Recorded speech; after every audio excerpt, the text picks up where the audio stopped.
I want to thank the organizers for the fine arrangements, especially my friend, colleague, the Honorary Life President of the Commonwealth Lawyers Association, Santan, and his team. Is also with me the past president, Brian Spears, and also Julian Karavanganda of the Commonwealth Lawyers Association. Together, we invite you all to the Malta conference we're having from the 6th to the 10th of April of next year in Malta, in the Mediterranean. Please do join us. It will be a spectacular conference, I think you'll find, and it'll be good to have you.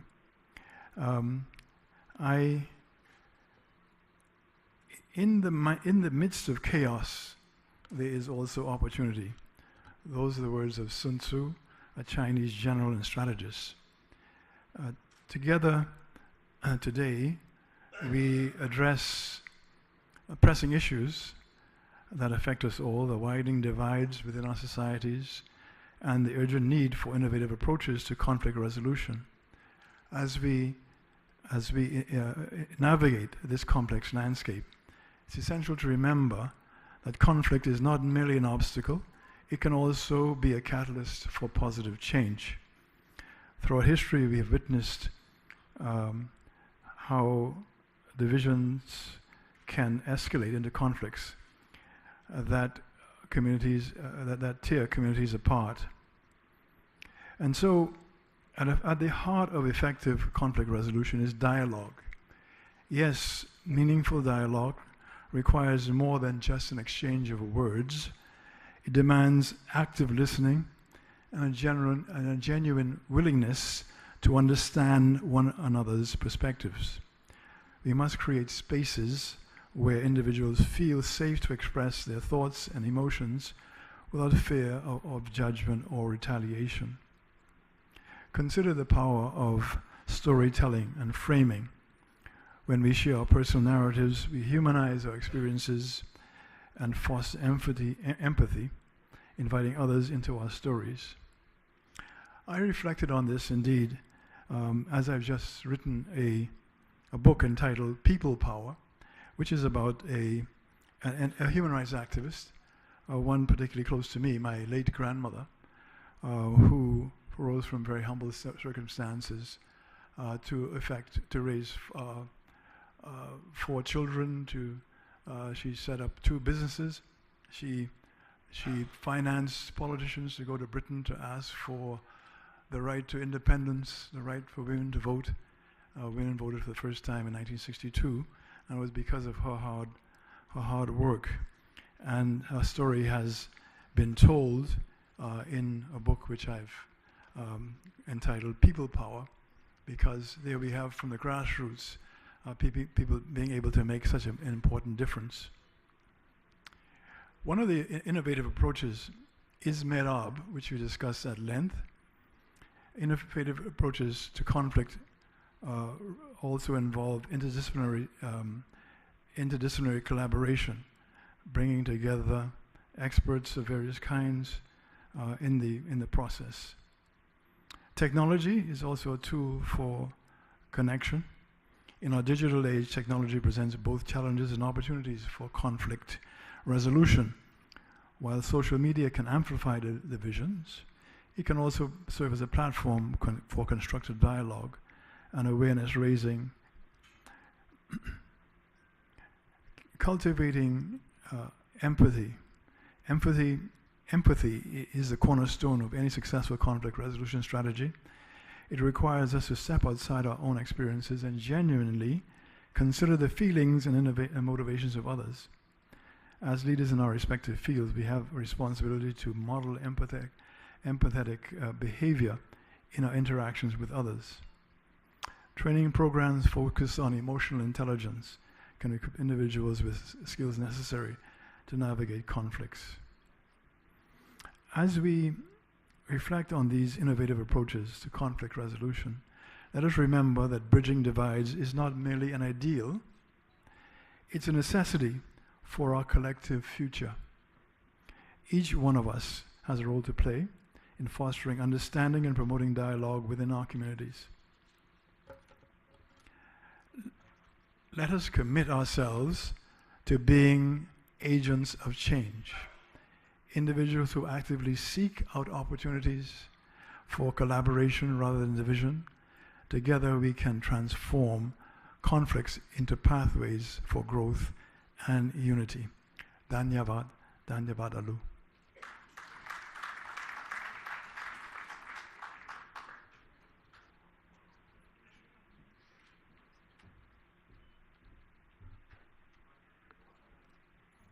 Thank you, Dr. Med-Arb, for those inspiring words and enriching our understanding, particularly by reflecting on emotional intelligence and empathy.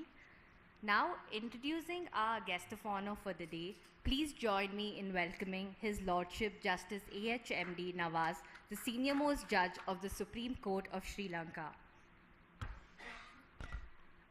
Justice Nawaz, appointed by the former President Gotabaya Rajapaksa, plays a pivotal role in the country's Truth and Reconciliation Commission to address human rights issues following Sri Lanka's three-decade conflict.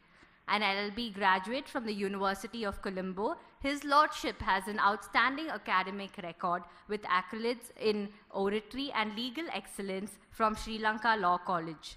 His Lordship's distinguished career includes a long tenure at the Attorney General's Department, where he's handled significant civil and criminal matters, including treaty hearings and high-profile international arbitrations. Justice Nawaz is a recipient of the Chevening Scholarship at King's College London and the Fulbright Humphrey Fellowship, achieving LLMs in banking, intellectual property, and international law. With experience at the top US firms, His Lordship brings exceptional expertise in arbitration and WTO law and has a strong academic footprint with extensive publications and teaching contributions. His Lordship's remarkable journey makes him a beacon of judicial and legal excellence. Let's give a warm welcome to Honorable Justice AHMD Nawaz.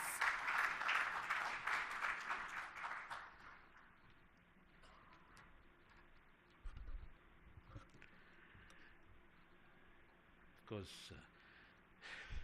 my fond brother and my honored friend, Honorable Justice Gavai, who is raring or who is virtually getting ready to take over the mantle of the Indian Supreme Court, which will be a beacon of light to all of us in the future. And Honorable the High Court Judge, my dear friend, our Chief Minister. In fact, it's good to see you. And of course, Mr. Peter Maynard, my good friend, President, Commonwealth Lawyers Association. It's a pleasure to cross the Park Street and then come to Hyderabad, a city of charm, as Mr. Tariq Khan told us. It holds a lot of attractions to many of us. Of course, his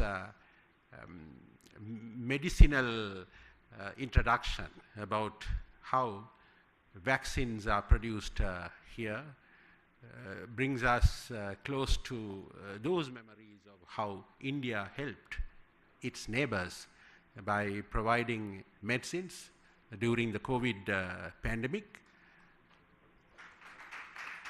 And we were the beneficiaries, and when WHO stamped India's products as usable in the neighboring countries, of course we are grateful to so therefore it is indeed a pleasure to come over here and see this interactive discussion for the next 3 days. Arbitration is taking over all of us. It has already crept into our judicial adjudications in many a form, and therefore it is very timely and appropriate that topic should form the most crucial topic for discussion for the next 3 days. And it brings together great minds from several jurisdictions to discuss and charter new frontiers in both mediation and arbitration. As a lover of India, I must say that we draw great inspiration from Indian jurisprudence. Only a few minutes ago, I was speaking to the Honorable Justice Gavai about his significant judgment, how he quotes poetry and how Lord Denning is quoted in one of the judgments. So this is the best of times for the judiciary of India. If India does well, certainly it augurs well for the neighboring jurisdiction, which can draw from its richness of diversity. And we have promised each other that in the future, the Indian jurisprudence will enrich us insofar as we would also learn a great deal from the Supreme Court of India. So under his captaincy, I have no doubt that we will take it to the greater heights when you take over in May, and we are certainly looking forward to that period of renaissance. While I reflect on the judiciary, it is indeed fitting that we must congratulate and compliment IAMC for organizing such a topical seminar and workshop in conjunction with the Commonwealth Association of Lawyers and Judges. It is pivotal that we have such interactions, and in fact, as Lord Bingham said long time ago, the cross-border infusion of jurisprudence and its impact beyond passport control are the healthiest that can happen to lawyers, academics, and judges. We stand to gain a great deal from that enriching experience. Only a few hours ago, I was reflecting as to how the Indian Evidence Ordinance, Evidence Act, also forms a model for the Sri Lankan Evidence Ordinance. When Sir Fitzjames Stephen introduced the Evidence Act, it was copied and pasted in many a jurisdiction across the Commonwealth. If you take Singapore, if you take Malaysia, if you take Sri Lanka, that legislation is the model for all of us. In the same way, the Indian Penal Code contains similar provisions which have been copied into many Commonwealth jurisdictions. The Civil Procedure Code of India also forms the bedrock for all of us. I'm saying all this just to show the closeness of litigation and the courts that enrich our lives day in and day out. In the same way, today, there is this body of arbitral jurisprudence that has engulfed all of us. The debates are raised as to whether the corpus of jurisprudence on arbitral awards must be followed or not, whether they would form the res judicata. All these questions have arisen because of the large corpus of arbitral awards that have today formed certain core principles. I hope and trust the 3-day seminar will provide food for thought for everybody who is present, fortunately to listen to the speakers. And I'm certainly honored to be part of this grand process which associates me with these great personalities on the podium. I must say, my interactions with my brother has always been on the phone, and I'm very, very glad that I'm today having the opportunity to physically meet him and converse with him, even though I met him in Punjab, Chandigarh, come a long time ago. In a way, these interactions provide the basis for friendship, the basis for everlasting relationships, and the bonds that we form at these conferences will go on forever, like Tennyson's brook.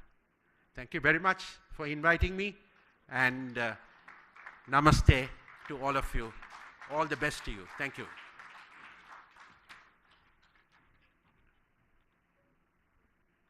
Thank you, Your Lordship, for that inspiring address, which will definitely stay with us for the next 3 days and even after of the conference. Introducing our next guest of honor for the day, it is my privilege to welcome the Honorable Chief Justice Shri Alok Arade. Born on April 13, 1964 in Raipur, Honorable Chief Justice Arade began his illustrious career in law after earning his BSc and LLB degrees. Enrolled as an advocate in 1988, his lordship practiced extensively in civil, constitution, arbitration, and corporate law in the High Court of Madhya Pradesh, and in 2007, his lordship was designated as a senior advocate. Known for his scholarly contributions, his lordship revised key editions of Principles of Administrative Law and Principles of Statutory Interpretation. His lordship's judicial career began with his appointment as an additional judge of the Madhya Pradesh High Court in 2009, later becoming a permanent judge. His lordship has served in prominent roles across several high courts, including acting Chief Justice of the High Court of Jammu and Kashmir, and has been a guiding force in the Karnataka's judicial administration as the president of the Bangalore Mediation Center and Karnataka Judicial Academy. Recently, in July 2023, his lordship was appointed as the Honorable Chief Justice of the Telangana High Court. Please join me in extending a warm welcome to the Honorable Chief Justice Shri Alok Arade. I now humbly invite Sir to please address the audience.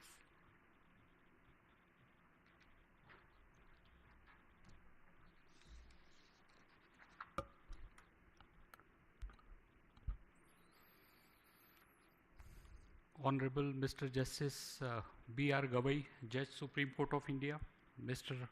A. Revanth Reddy, Honorable Chief Minister, State of Telangana, Honorable Mr. Justice Nawaz, Senior Judge, Supreme Court of Sri Lanka, Dr. Peter D. Menard, President, Commonwealth Lawyers Association, distinguished guests, ladies and gentlemen, Namaskar. It is indeed my privilege to be amongst you all in the inaugural session of this conference hosted by IAMC Hyderabad in collaboration with Commonwealth Lawyers Association. The platform brings together some of the brightest minds in law, business, and dispute resolution, united by shared commitment to foster effective and harmonious methods of resolving dispute.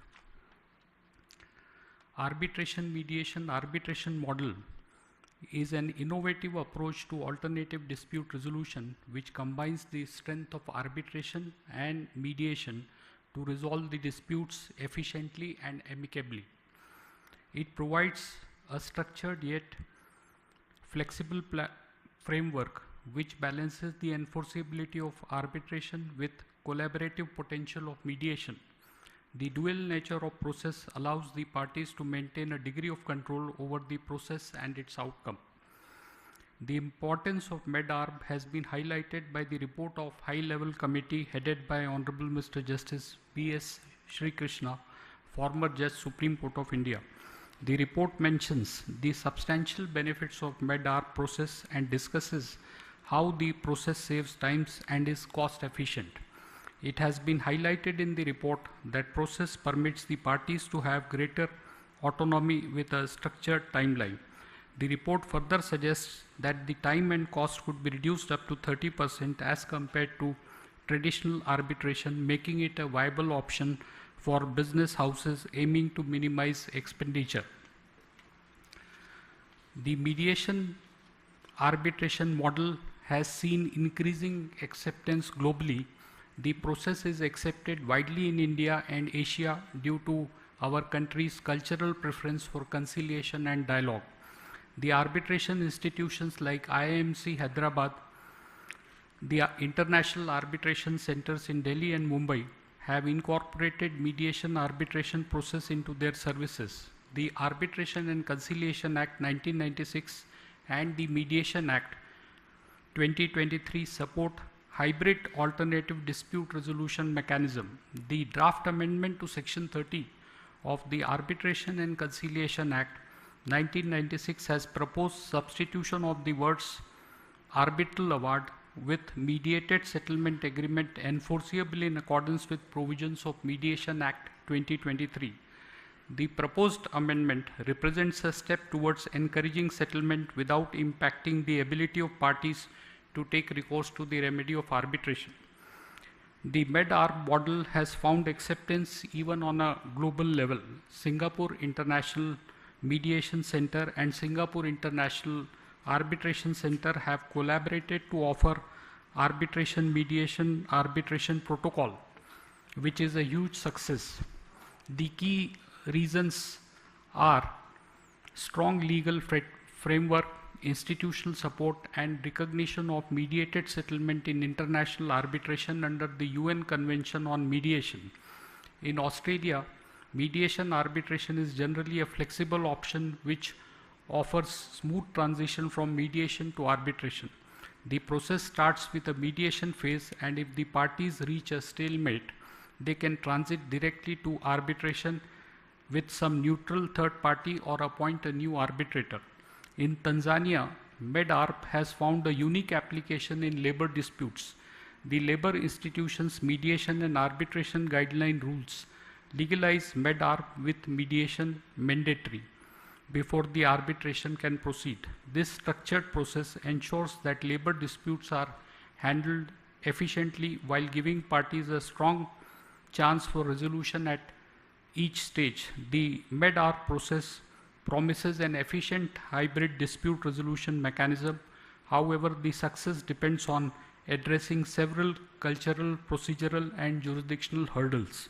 These challenges arise from variation in legal tradition, institutional readiness, and perceptions of stakeholders, as well as practical implementation. The institutions therefore have to play an important role in ensuring enforceability of consent award, maximize efficiency in administering the procedures, and to provide for flexibility in scheduling mediation during ongoing arbitration. In this conference, there are several technical sessions which cover various aspects of Med-Arb process. I am sure that discussions and deliberations held in various sessions will pave the way for meaningful, progressive, innovative solutions and actionable recommendations. In closing, I wish this conference a great success. Thank you for your attention.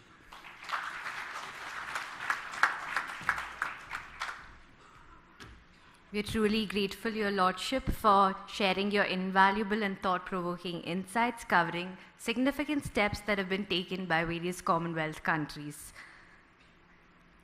Ladies and gentlemen, it is my honor to introduce the Honorable Chief Minister of Telangana, Shri Enumala Revanth Reddy Garu, a dynamic leader whose political journey and accomplishments have inspired many. Born on November 8, 1969 in Kondareddipalli, Nagar Kurnool district, Telangana, Mr. Reddy Garu pursued a Bachelor of Arts from AV College, Hyderabad, setting the foundation for his political career. He began his public service journey by contesting the local body elections and successfully securing a position as a ZPTC member from the Midgil Mandal. He later was elected as a member of the Legislative Council in 2007 and from 2009 to 2018 served as a member of the Legislative Assembly. Further, in 2019, Mr. Revanth Reddy Garu became a member of the Parliament after successfully contesting in the general elections. His unwavering dedication led to his appointment as the President of the Telangana Pradesh Congress Committee in 2021. Under his visionary leadership, the INC achieved a landmark victory in 2023 Telangana Assembly elections, marking a significant shift in the state's political landscape. On December 7, 2023, Mr. Revanth Reddy Garu was sworn in as the Telangana's second Chief Minister. Known for his people-centric governance, he is committed to making the Chief Minister's office accessible to citizens, embodying a transparent and inclusive leadership style. Mr. Reddy Garu is also dedicated towards making the state of Telangana a $1 trillion economy with the development of its cities and villages with world-class infrastructural facilities, which has already commenced at a rapid rate. The government of Telangana, with huge credit to Mr. Reddy Garu, has also tuned in major investment deals and MOUs, which would deliver a plethora of job opportunities for the people. A former member of the Parliament representing Malkajgiri and a veteran legislator, Honorable CM Mr. Reddy Garu's contributions continue to shape Telangana's progress. We are absolutely privileged and graced to have him with us today. I now humbly invite the Honorable Chief Minister for the State of Telangana, Shri Enumala Revanth Reddy Garu, to deliver the keynote address.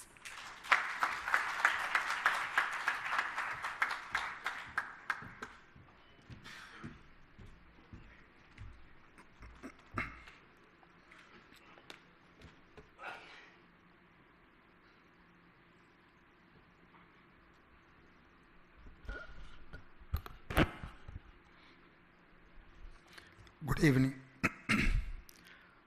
Honorable Chief Justice Sri Bhushan Ramakrishna Gawai, Supreme Court of India, Honorable Justice Sri Alok Arade, Chief Justice of High Court of Telangana,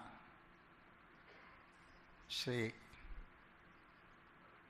Nawaz, Supreme Court Justice of Sri Lanka, and Dr. Peter, all the guests present here. I congratulate the organizers, the International Arbitration and Mediation Center, and the Commonwealth Lawyers Association. Today, Hyderabad is globally recognized as a power hub in software, pharma, life sciences, healthcare and biotechnology industries.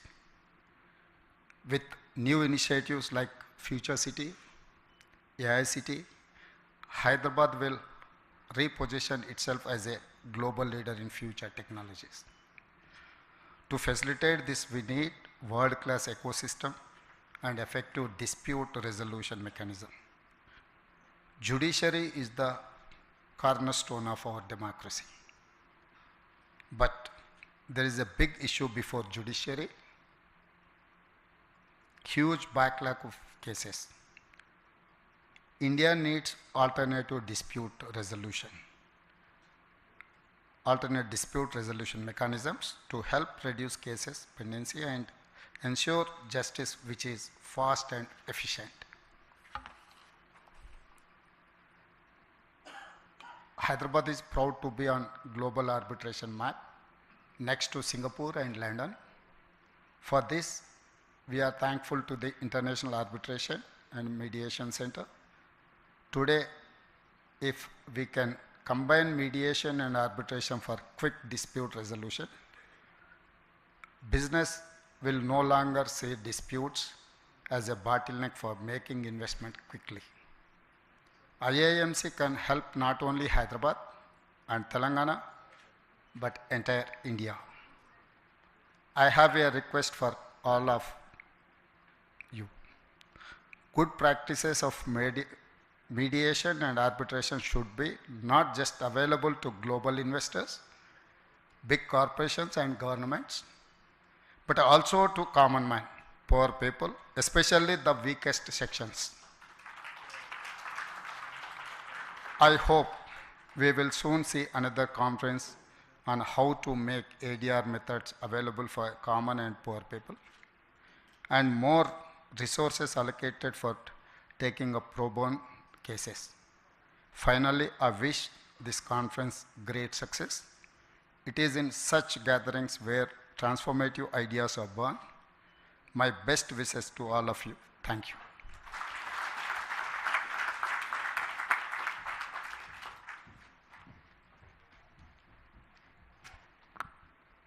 Thank you, Shri Enumala Revanth Reddy Garu, for addressing us with your profound words of wisdom. Now, it is an honor and privilege to introduce Honorable Mr. Justice Bhushan Ramakrishna Gawai, esteemed Judge of the Supreme Court of India.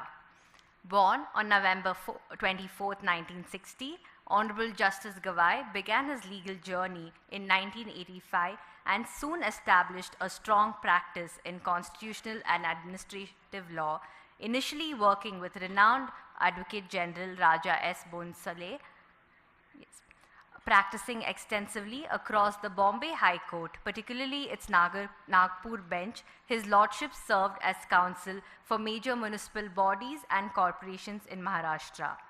Honorable Justice Gawai's dedication saw him appointed as the Assistant Government Pleader and Additional Public Prosecutor in 1992, later becoming Government Pleader in 2000.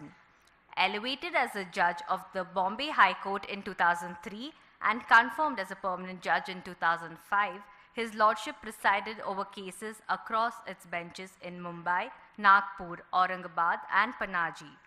In May 2019, his lordship was elevated to the Supreme Court of India, where he continues to serve with distinction. Please join me in extending a warm welcome to Honorable Mr. Justice Bhushan Ramakrishna Gawai.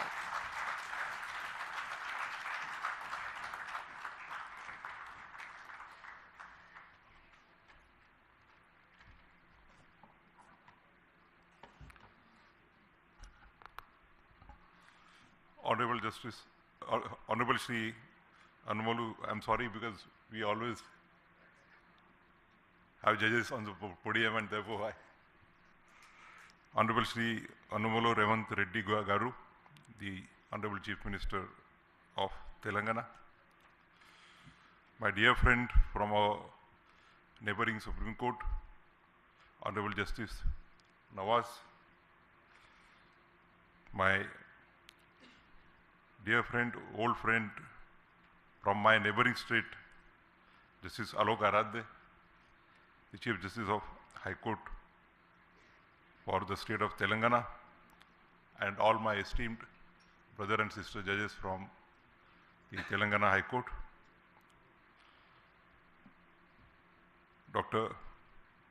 Peter Maynard, the President of Commonwealth Lawyers Association, my senior colleague, Honorable Justice Nageshwar Rao, Shri Sudarshan Reddy, the Learned Advocate General for State of Telangana, Shri Tariq Khan, the Secretary of the IAMC, the man behind this conference, Advocate Santhanam, my colleague from Chennai, Madras High Court, Justice Rajendran, the office bearers of the Bar Council of Telangana, the office bearers of the Bar Association.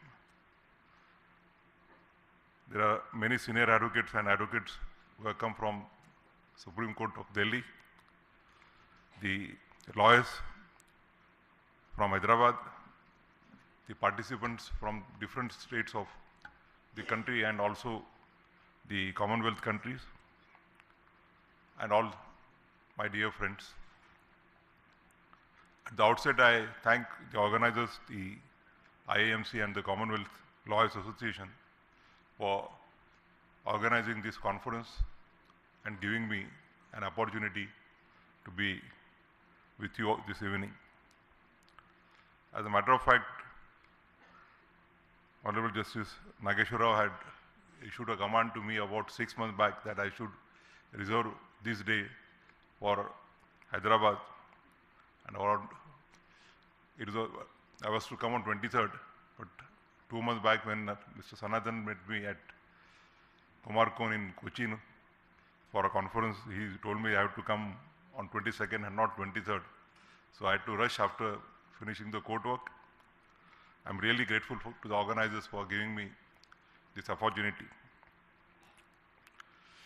As I address this August gathering, I'm reminded of the words of Nelson Mandela, who once said, and I quote, "If you want to make peace with your enemy, you have to work with your enemy.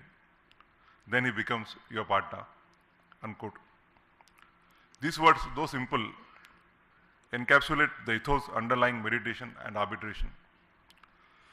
Med-Arb is not merely an idealistic inspiration, it is a pragmatic blueprint for turning adversarial litigation into collaborative problem solving, where parties cease to view each other as opponents and instead work together towards a mutually beneficial resolution. One of the first known cases of Med-Arb in the international arbitration was the case of IBM versus Fujitsu. This case is considered exceptional in many ways. The stakes and complexities involving intellectual property issues were gigantic. IBM, the world's largest computer company, and Fujitsu, Japan's largest computer manufacturer, were disputing claims involving the proprietary rights to thousands of computer software programs and alleged damages amounting to several $100 million, which arose out of an arbitration clause provided in a settlement agreement. Although the arbitration clause did not provide for mediation, but the parties, on the advice of the arbitrators, agreed to try mediation. During the mediation, the parties agreed to a lump sum payment of the license fee by Fujitsu. The outcome proved to be a win-win for both the parties, achieved with the added benefit of avoiding the expenditure of resources that would have been required had the dispute continued for another year or more through arbitration. Thereafter, an award was passed in a period of about 2 years, which was commendable in itself. This case serves as a compelling example of the potential inherent in leveraging and combining innovative dispute resolution techniques such as mediation and arbitration to craft a procedure tailored to the unique needs of a specific conflict. Mediation before arbitration offers two key benefits. It provides parties with the chance to resolve dispute in a timely and cost-efficient method, and provides the flexibility to the parties to settle their differences on their own terms. Mediation acts as a filter, resolving certain aspects of the conflict while leaving fundamental legal issues for arbitration. If the mediation fails or certain issues remain unresolved, the process continues with the arbitration, or if parties settle parts of a dispute, it can be incorporated into final arbitral award. Med-Arb processes guarantees that the conflict will be resolved in the end of the journey, either through an agreement as a result of mediation or through an arbitration award if no agreement is reached. Mediation fosters dialogue, understanding, and compromise, while arbitration ensures a binding resolution, balancing flexibility with finality. Together, they create a powerful mechanism that not only resolves dispute, but often strengthens the relationship between the parties. Whether applied in international trade disputes or complex commercial disagreements, this approach exemplifies the potential to move from confrontation to collaboration. Reflecting Mandela's timeless wisdom in practice, it highlights the critical shift in perspective that both mediation and arbitration require to move away from adversarial positions and towards a process that fosters collaboration, interest-based processes, and ultimately a peaceful resolution. The theme of the conference, Bridging Divides, Innovative Approaches to Conflict Resolution, is particularly timely. Bridging divides is a necessity in an era that increasingly calls for inclusive, efficient, and equitable solutions. In Med-Arb, we find an approach that exemplifies this spirit. We live in a world marked by complexity and interconnectedness. The judiciary is tasked with resolving challenges ranging from international trade disputes amounting to crores of rupees to conflict among two small businessmen amounting to a few lakhs of rupees. These disputes often demand solutions that are as innovative as the challenges themselves. In this context, traditional litigation, while indispensable in certain cases, has its limitations. The adversarial nature of courtroom battles often exacerbates divides rather than mending them. The cost, time, and emotional toll involved can make justice feel distant. This is where the Med-Arb, an elegant blend of mediation and arbitration, emerge as a powerful tool.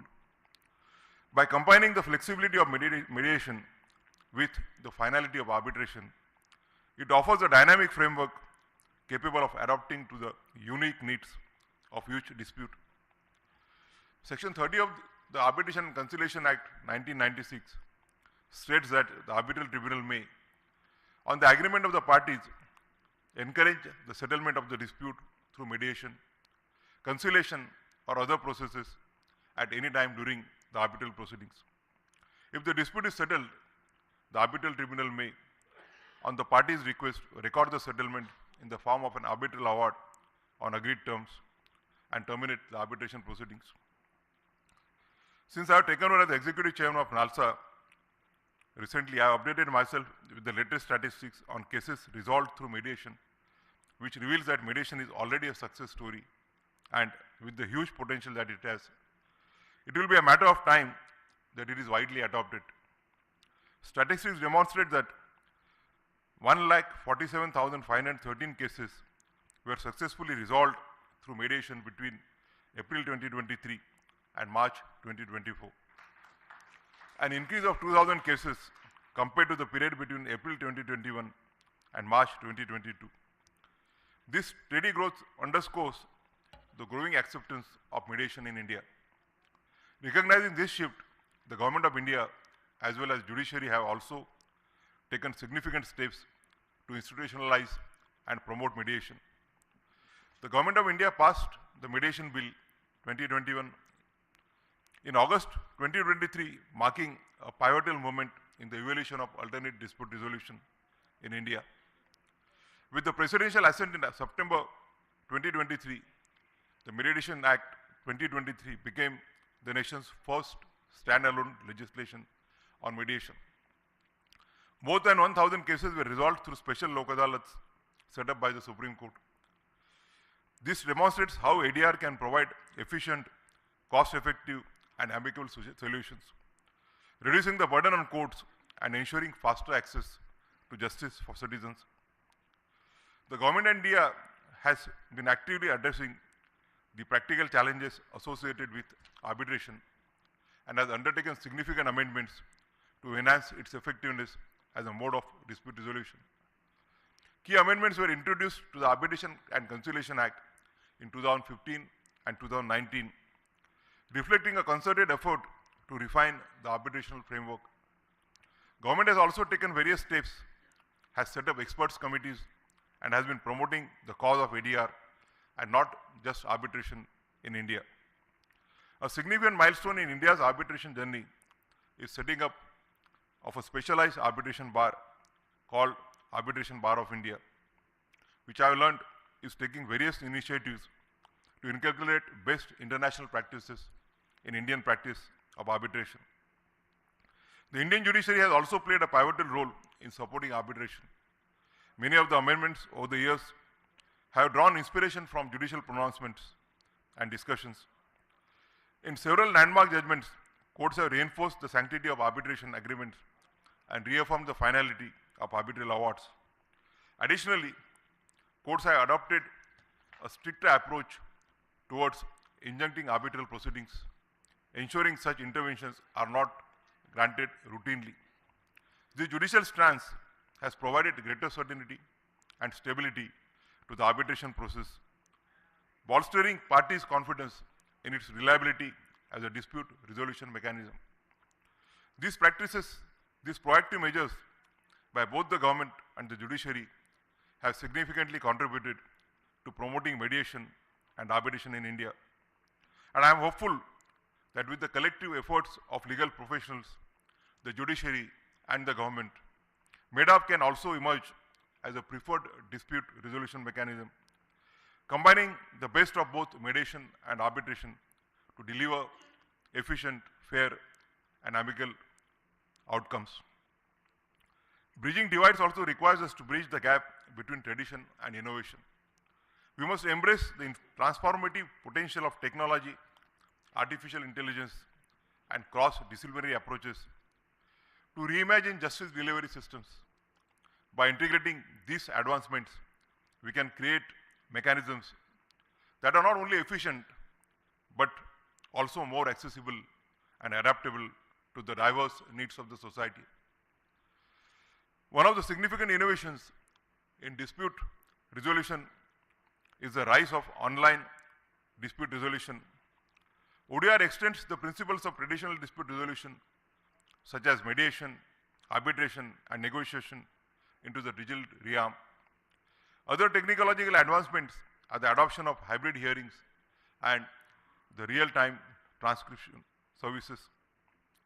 By seamlessly blending traditional principles of mediation and arbitration with cutting-edge technology, we can create processes that are adaptive, transparent, and inclusive. This synergy ensures that Med-Arb evolves into a truly modern, contemporary dispute while addressing the complexities of contemporary disputes while upholding the values of fairness and equity. To bridge divides, it is essential to not only embrace innovative processes like Med-Arb, but also to ensure that all stakeholders, lawyers, mediators, arbitrators, and the general public are fully aware of its benefits and prepared to engage with it effectively. Lawyers must understand the strategic advantages Med-Arb offers their client, while the general public must be made aware of the accessibility and ability to provide timely resolutions. At the same time, it is imperative that mediators and arbitrators have specialized trainings to be able to handle the complexities. Effective Med-Arb practitioners must navigate the delicate balance between facilitating cooperation in mediation and making impartial determinations in arbitration. This demands a mastery of conflict management and procedural fairness. Many institutions are providing trainings, including online mediation training web portal launched by the Supreme Court on 18th of September 2024. I was informed by Mr. Tariq Khan, the Secretary of IAMC, that he also had played a major role in preparing the web portal. By prioritizing education, training, and outreach, we can bridge the divide between potential and practice, ensuring that Med-Arb becomes a trusted and effective tool for resolving disputes. As per experts, Med-Arb is a common form of dispute resolution in Asia, aligning with a broader preference among parties in the region to be more litigation averse. Med-Arb is essentially contemplated in the arbitration legislations of Hong Kong, Japan, and Singapore, in addition to the procedural rules of some of the arbitration and mediation centers in those jurisdictions. The experiences of these jurisdictions offer valuable insights into the successful implementation of Med-Arb frameworks. These examples highlight how clear legislative provisions and well-defined procedural rules can facilitate the seamless integration of mediation and arbitration. As Med-Arb continues to gain traction globally, there is an opportunity to reflect on these practices and explore how similar innovations might enrich the dispute resolution landscape in India. My colleague from Sri Lanka Supreme Court is present here. The representatives of many Commonwealth countries are here. I think we can carry this message and we can carry this movement on a global level, and at least we can have a cooperation of all the Commonwealth countries so that we can all work together. We, that is the government, judiciary, and lawyers, are the architects of a world where disputes are not walls, but bridges, where divides are not permanent, but pathways to deeper understanding. The way we engage with conflict sets a tone for others, especially for the parties who come before us. Med-Arb offers us an opportunity to model a different kind of dispute resolution, a process where collaboration takes precedence over winning and losing. Abraham Lincoln, about the role of a lawyer, said, and I quote, "Discourage litigation, persuade your neighbors to compromise wherever you can. Point out to them how the nominal winner is often a real loser in fees, expenses, and waste of time. As a peacemaker, the lawyer has a superior opportunity of being a good man." Unquote. So the contribution of all of us is emphasized by these words of Abraham Lincoln. As we embark on these 3 days of deliberations, let this conference serve as a forum for bold ideas, meaningful dialogue, and actionable strategies. The collective expertise of all of you, built on years of experience in the courtroom, mediation, and arbitration hearings, will be the foundation upon which new solutions can be crafted. I look forward to the discussions and collaborations which started today afternoon and will go on for next 2 days. And I'm sure that these discussions and collaborations will unfold many nuances in the field of mediation and arbitration.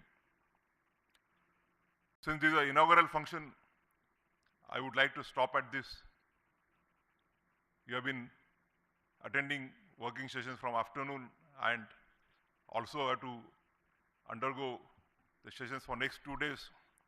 And in any case, we are today talking about the bridge divides, and therefore I would not like to create a divide between the inaugural session and the dinner for which all of you are eagerly awaiting. I once again congratulate the International Arbitration and Mediation Council, Hyderabad, and the Commonwealth Lawyers Association for organizing this conference on such an important issue at such an important point of time. Thank you very much. Kala dhanyavadalu, kala dhanyavadalu.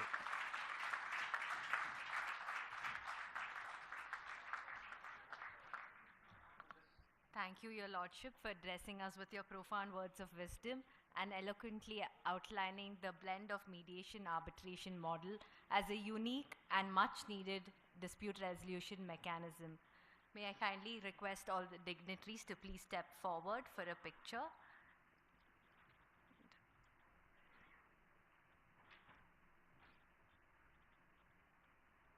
May I request the organizers and Mr. Santan sir to kindly join the picture as well.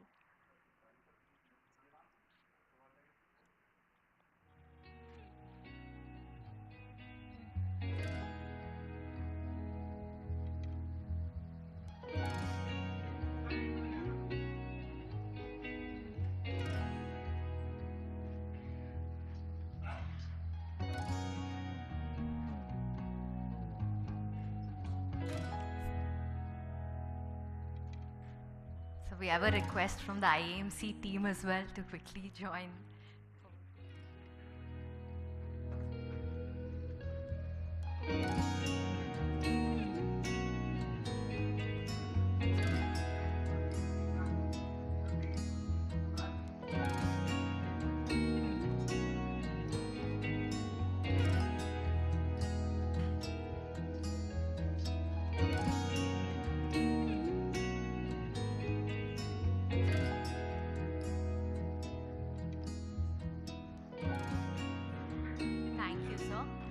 And now to conclude the day on a ceremonious note, we will now proceed for dinner hosted by the Chief Minister for the state of Telangana. I request all the participants to please proceed to the back of the hall where the dinner is being served.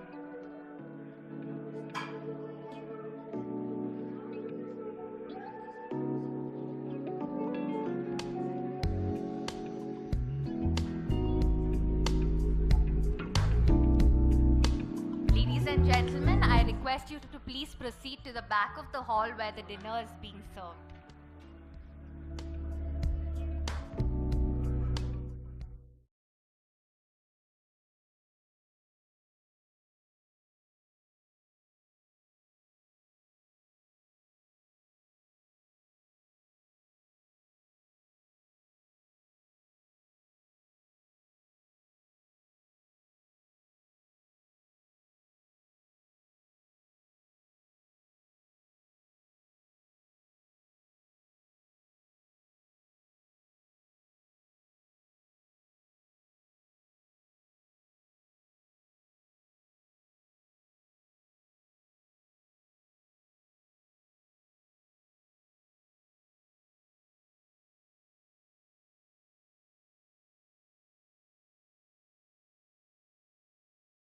Supreme Court of Sri Lanka, Dr. Peter D. Menard, President, Commonwealth Lawyers Association, distinguished guests, ladies and gentlemen.